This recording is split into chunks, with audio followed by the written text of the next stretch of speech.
it's a brilliant tool. It's really powerful. It can be really incredible. If you are confident in your financial literacy and you know which questions to ask it, then I think it can really empower you. But if not, that's where I would be a little more cautious. Should you use AI for your retirement plan, whether you're living in retirement or planning for it? Well, here to talk with me about that and then some is Nick Holeman. He is the Director of Financial Planning at Betterment. Nick, welcome. Hey, Bob, good to be here.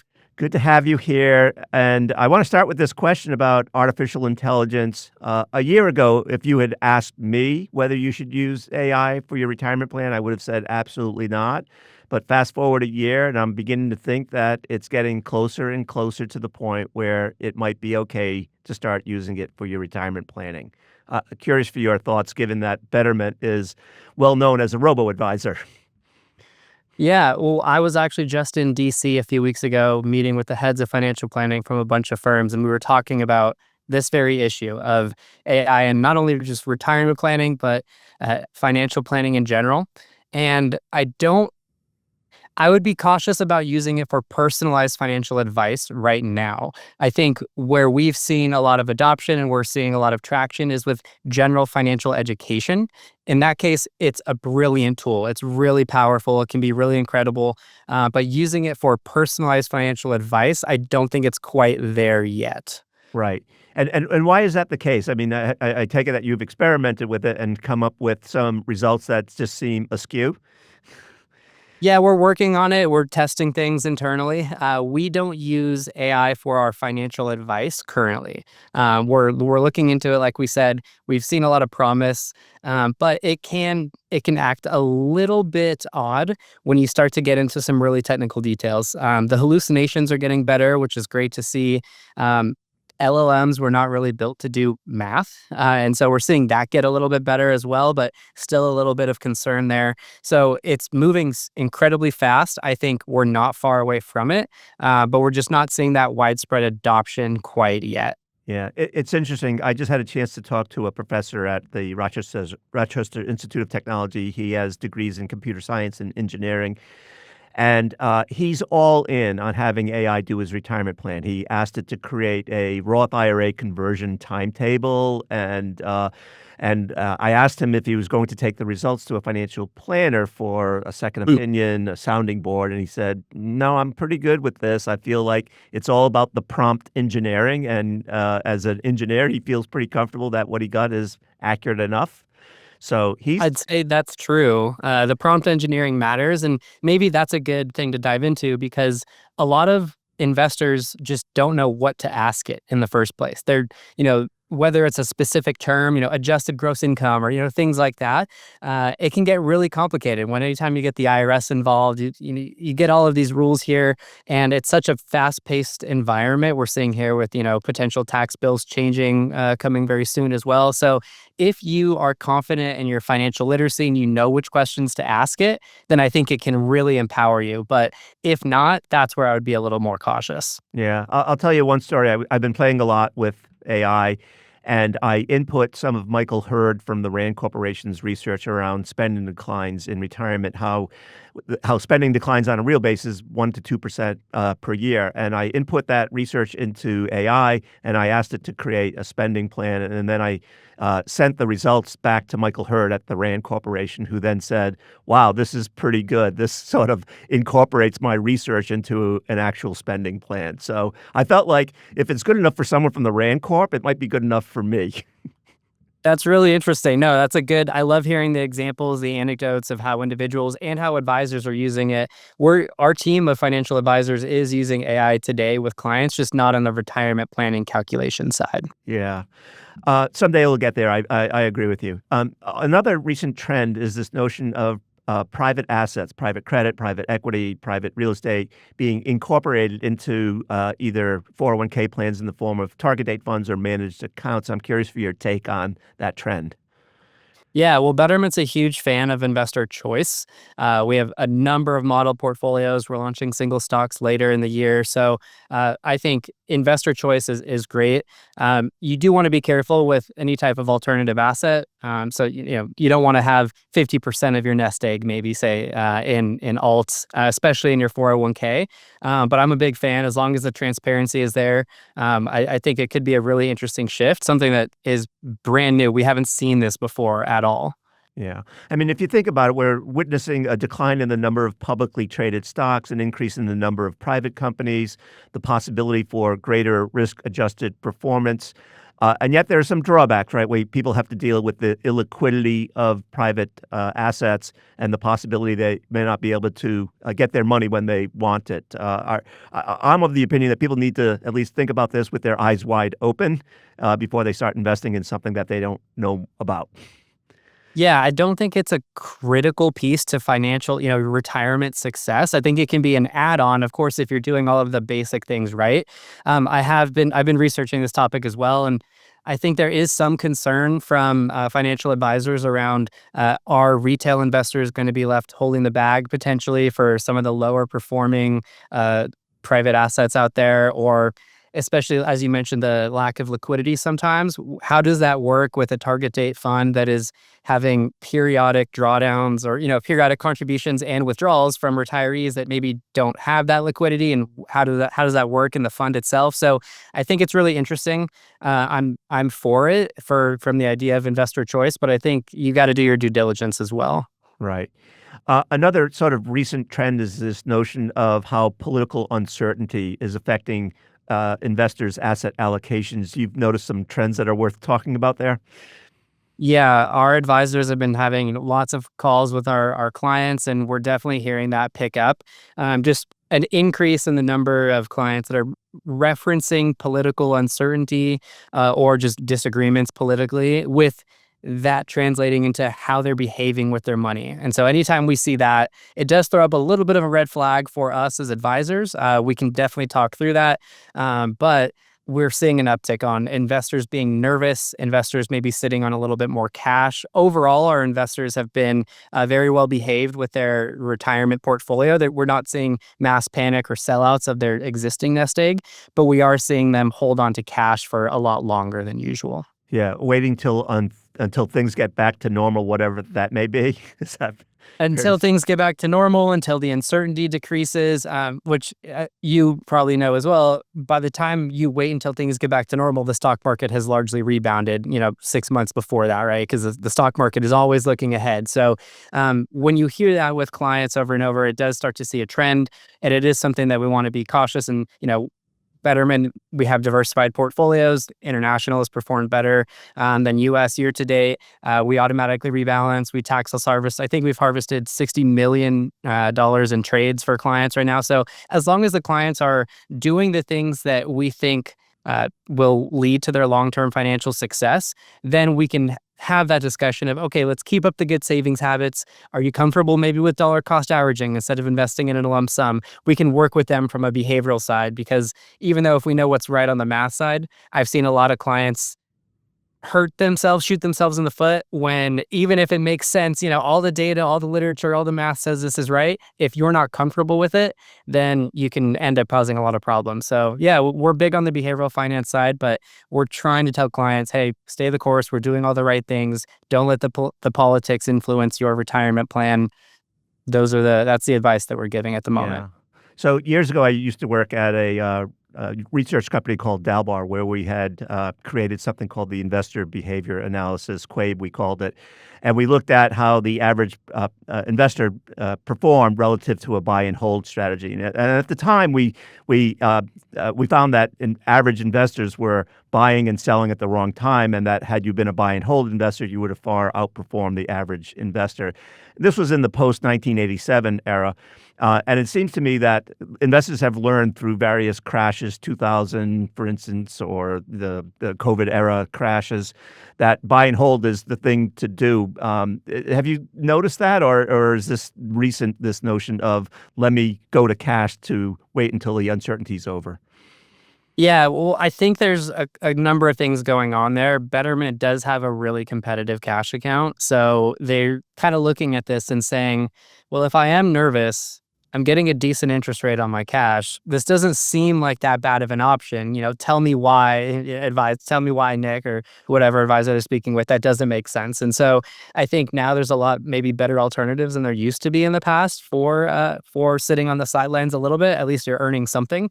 Interest rates are a little bit higher than they have been over the past, decade or so. So I don't think it's totally irrational by any means for them to say, well, I'm not seeing the risk reward trade off being there. But in general, our investors are still doing the buy and hold. It's just maybe going in the new deposits is where it's coming in a little bit more into cash. Yeah, I mean, we are living in a different time where the nominal yield is lower than that you're getting a real return on your money just by sitting in cash right now. Yeah, and just another idea there. One thing that we found that has really resonated with retirement investors is if you are nervous to dump new money into the stock market right now, cash is one good option. But what about just taking the money that you would be saving on a monthly basis and using it to pay down debt? The average mortgage rate's something like almost 7% right now. People have debt. You've seen all the stats on whether it's credit cards or not. So that can sometimes be another really great alternative if you're nervous about the market. Don't stop your good savings habits. Just maybe temporarily redirect it towards paying down some debt instead. That can still leave you coming off ahead in the future. Yeah. So you have mentioned something called top-heavy savings plans, where people are saving well for retirement, but also feeling broke in terms of Yes. living. What are those folks to do? Yeah, it's something we see really often, unfortunately, where, people are told, hey, compound interest, start saving for retirement when you're young. And I don't disagree with all of that. That is all great advice. But I would say maybe it's incomplete advice.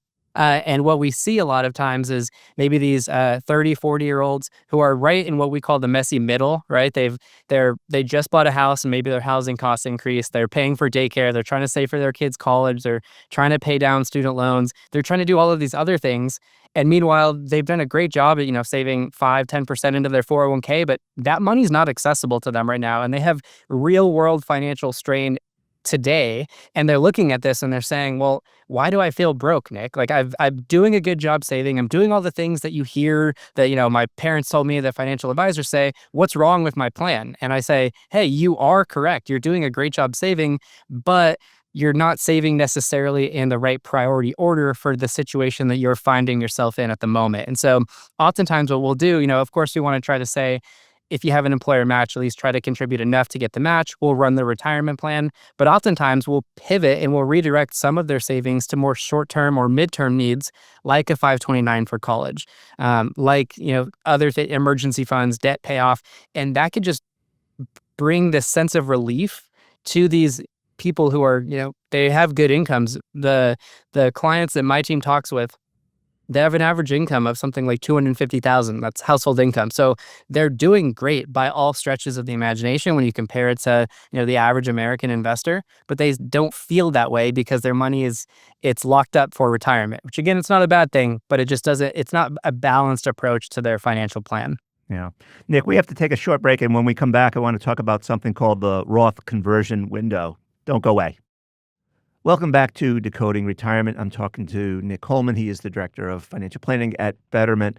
Nick, when we took a break, I promised that we would talk about the Roth conversion window. But the first thing I want to talk about is how young people are often told to invest aggressively when they're young, right? This is sort of what we were taught when we were taking the CFP classes, and this notion of life cycle finance is that when you're younger, you can withstand the ups and downs of the market. Your biggest asset is human capital. Your smallest asset might be financial capital, and so you can afford to put 80% of your money into the stock market and 20% in cash or bonds. But you have a different thought on that? Yeah, again, I don't think it's bad advice. It's just incomplete advice. So it's what we believe in. It's what we recommend to clients for retirement savings or for anything long term. You're talking 20, 30, 40 years out, depending on how old you are. But for example, we were working with a client who was trying to save up to buy a house this year. And luckily we had told them to take that money that was invested 100% in the stock market and say, hey, you're looking at buying a house. You need this money soon in the next few months. Go to cash with that. And at first they were a little bit, they pushed back a little bit. We told them to do it. And they actually called us afterwards, said, hey, we closed on a house. Thank gosh that you told us to get out of the stock market, given the recent volatility that we've seen. So long-term financial goals, it's great to invest aggressively, but short-term to mid-term goals, you need to start dialing back that risk. Otherwise, you can find yourself in a situation where you need this money now and the stock market happens to be down 15%. That's what we're trying to avoid. So when you're young, you've got a lot of competing goals. Building an emergency fund, that should not be invested aggressively. Saving for a house, should not be invested aggressively if you're looking for, only a few years out. So that's what I mean by not all investors should put 100% of their investments into long-term aggressive investments. Yeah, it sounds like what you talk about, Nick, is what has been referred to as goals-based investing, where what you're doing is tying the asset to the goal and the time horizon, and not necessarily just having one big bucket of money aimed at all your multiple goals. Exactly. We're huge fans of goals-based investing at Betterment. Our entire UX is shaped around asking clients, what are your different goals? We allow clients to input the name of their goal, the time horizon, and then set up automatic savings for it. And by default, we will recommend a portfolio with an appropriate risk level for your goal's time horizon. So huge fan. I couldn't say more what you just said there. I want to talk about, a lot of people have described this period of time as a good time for Roth conversions, where we're experiencing low tax rates, volatile markets that may provide opportunities to do Roth conversions. Talk a little bit about, the perfect window for these conversions. Yeah, we're seeing a lot of success talking about this topic with clients right now because, as we've talked about, there's a lot of volatility. And oftentimes investors feel they need to do something. And so if we can redirect that energy from, adjusting your portfolio into something that is actually potentially productive, whether that's a Roth conversion or something else, that can be a big win from a behavioral and a mathematical standpoint. So we're seeing a lot of clients that there's really this finite window that we call the Roth conversion window, where maybe the average retirement age is 62 nationwide.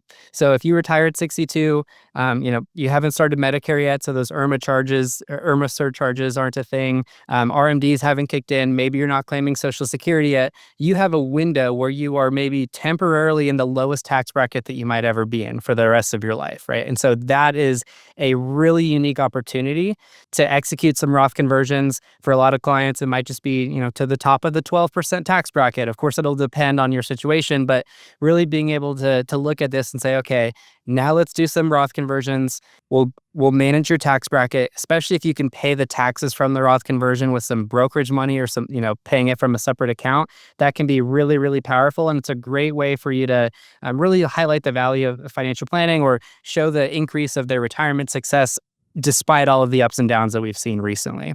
Right. At the top of the show, I mentioned the professor from RIT doing the Roth IRA conversion table. The notion is that it doesn't have to be full conversions. It could be full or partial or different amounts of partial conversions as you think about like bumping yourself up to the next higher tax bracket before you. I would agree with that. Most of the time, it would not make sense to convert your entire 401k balance in 1 year, for example. You're trying to do some tax savings, but you're actually being counterproductive because when you do that Roth conversion, it's all going to be counted as taxable income, and you could find yourself actually bumping yourself into higher tax brackets than you otherwise would be. So partial Roth conversions are by and large the way to go there. That's what we tell our clients. Yeah, and there was a time when right now we're in the middle of this debate around the Republican One Big Beautiful Bill, where the Tax Cuts and Jobs Act tax cuts may be extended. And so at one point before this happened, people were saying this is the year in which to do Roth conversions because tax brackets may rise from here. But it looks like the possibility exists that you'll have more time than you thought otherwise. Is that fair to say? Yeah, I would agree with that. Really what it comes down to, though, is it's why it's important to revisit these things because tax brackets are always going to be changing. So maybe you don't need to be quite as aggressive now, but it doesn't mean that Roth conversions still aren't a good idea. Yeah. All right. I'm going to return to our professor of engineering at RIT. You have said in the past that one ought to think like an engineer. What does that mean? Yeah, this is one of my favorite stories to tell. When I first came to Betterment, I was leaving the more traditional financial planning arena, working for a company that had more engineers than financial advisors, which is a paradigm shift from what I was used to. And I remember my boss at the time, Alex Benke, asking me some questions about, hey, we're trying to figure out how do we help clients at scale prioritize which type of retirement account makes sense for them in which order. So 401k versus IRA, Roth versus traditional, throw in an HSA in there. These are some of the most common questions that we get from clients because there's so much choice. They all have different rules, contribution limits. It's a tough problem and it's a common problem for our clients. And I was like, oh, well, it depends, right? And I laughed The answer because, to everything in financial planning, it yes, depends. Yeah. well, needless to say, my boss wasn't a big fan of that answer. He goes, it depends on what? Identify the inputs, tell me what it depends on, and then we can build an algorithm that can solve that. And I was like, oh, that was kind of a light bulb moment that has impacted how I work with clients and how we shape the financial advice that we give our clients.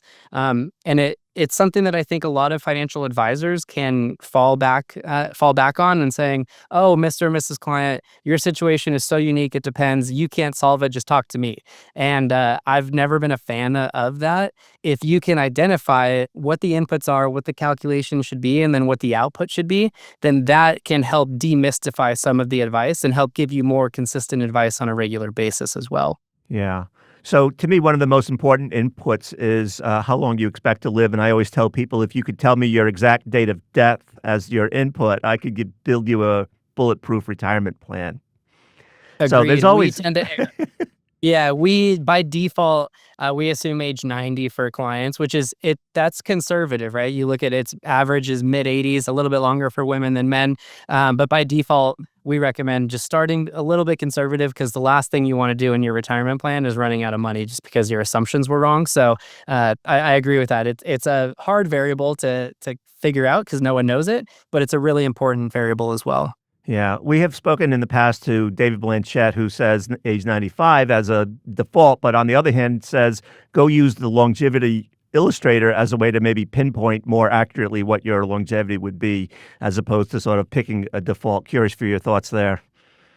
Yeah, I'd say for a lot of our clients, they've never built a financial plan before. The majority of them have never worked with an advisor. And so having an easy, smart default in there that's a little bit on the conservative side makes a ton of sense for the clientele that we're working with. But we still, of course, when we're onboarding you as a new client, we mention that and we say, hey, based on family history or health or whatever reasons, we can't adjust this input. And it's really easy to run what if scenarios until we're blue in the face just to make sure you feel good about the plan that we're building. And so I agree with that. Have a good default assumption, but of course it should be personalized on top of that. Right. Nick, 23 minutes goes by in the blink of an eye. I want to thank you for being on the show and sharing your knowledge and wisdom with us. Appreciate it. Thanks for having me, Bob. It was great to be here. All right, so that wraps up this episode of Decoding Retirement. We hope we provided you with some actionable advice to help you plan for or live in retirement. And don't forget, you can listen to us on all your favorite podcast platforms. And if you have questions about retirement, email me at yfpodcast@yahooinc.com. This content was not intended to be financial advice and should not be used as a substitute for professional financial services.